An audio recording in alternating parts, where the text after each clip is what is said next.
Bakit ang kapatiran sa loob ng iglesia hindi nagsasign of cross? Salamat po. Salamat po. Salamat po sa inyong katanungan, Ginoong Roger. Bakit daw po ang mga kaalip sa Iglesia ni Cristo ay hindi nagsasign of the cross? Kaya po nang naipagpauna namin sa inyo, ang batayan po o saligan ng Iglesia ni Cristo sa paglilingkod sa Diyos kung ano nakasulat sa Biblia. Wala pong utos ang Diyos na gawin yun. Bagkus, dahil ang nagsasign of the cross ay ang kinagisnang relihiyon. Tanungin natin sila, ano ba yon? Bakit nila ginagawa yon? Babalikan ko po itong Aklat Katoliko, siyang inyong pakinggan, Aral Katoliko. Sa pahina 11, ito po sabi niya, ang tanda ng Santa Cruz ay siyang tanda ng taong Katoliko. Ang paraang ginagawa sa paggamit ng Santa Cruz ay dalawa, mag-antanda at ang mag-krus. Ang pag-aantanda ay ang paggawa ng 3 krus ng hinlalaki ng kanang kamay ang unay sa noo.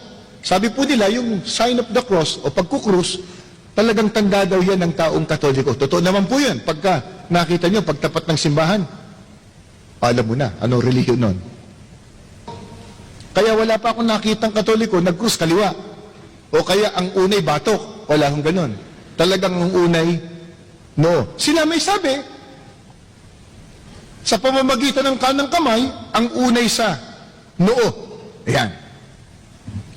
Wala pong mababasang sa Biblia na utos yan ng Diyos, ni Kristo o ng mga apostol. Bagkus kung meron po tayong mababasa, may tanda sa noo at saka sa kanang kamay, ano yun? Biblia po. Apokalipsis po, 13. Ang talata po ay 14 at 16. At nadadaya niya ang mga nananahan sa lupa at ang lahat, maliliit at malalaki, at mayayaman at mga dukha, at ang mga laya at ang mga alipin, pinabigyan ng isang tanda sa kanilang kanang kamay o sa noo. Sa Biblia may mababasa po, tanda sa kanang kamay at saka sa noo. Pero yun po pala, tanda ng nadaya ng bulaang propeta o bulaang tagapangaral.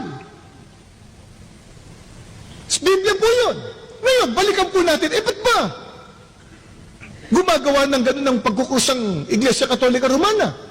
Totoo ba yung sinasabi nila na pag ginawa mo daw yun, malalayo ka sa maligno, sa multo, sa masama?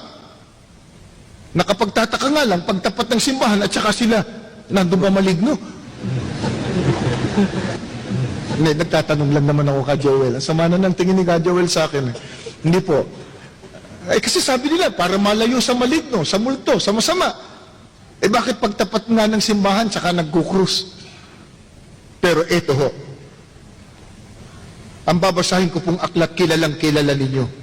Ito po yung pagbinasa ng kinagis ng relihiyon. Pag tinatawag nilang mahal na araw, kinakanta. Ano po? Pasyon. Pasyon. Oh.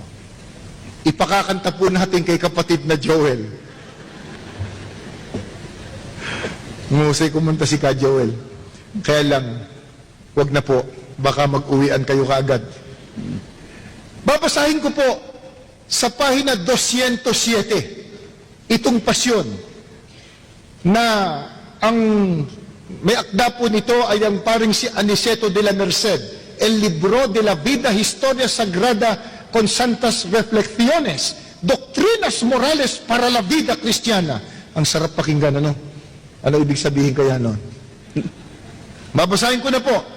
Ipag-uutos magkintal, magantanda, sa noo o kanang kamay, sukat pagkakilalanan na sila nga ay kampong tunay nitong Antikristong hunghang. Hindi po kami may sabi. Basahin po niyo yung pasyon ninyo sa bahay. Pahina 207 po. Yung may tanda daw o nagkikintal sa noo at kanang kamay, sukat pagkakilalanan, sila anya'y kampong tunay nitong Antikristong hunghang. Pagka-Antikristo, kalaban ng ating Panginoon Jesucristo. Kaya walang sino man sa atin dito na maging kalaban ng ating Panginoon Jesucristo, kapatid namin. Totoo yun. At pagkakalaban, ano gagawin? Parurusahan. Ito yan, kapatid na Joel 14, 9 hanggang 11. At ang ibang anghel, ang pangatlo'y sumunod sa kanila, nagsasabi ng malakas na tinig, kung ang sino man ay sumasamba sa hayop at sa kanyang larawan at tumatanggap ng tanda sa kanyang noo o sa kanyang kamay, iinom din naman siya ng alak ng kagalitan ng Diyos na nahahandang walang halo sa inuman ng kanyang kagalitan, at siya'y pahihirapan ng apoy at asupre sa harapan ng mga banal na anghel at sa harapan ng kordero, at ang usok ng hirap nila ay napaiilang lang magpakailan-kailanman, at sila'y walang kapahingahan araw at gabi.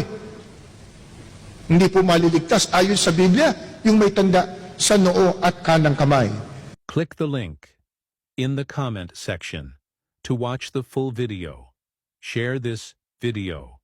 Follow and subscribe to my Facebook. To God be all the glory.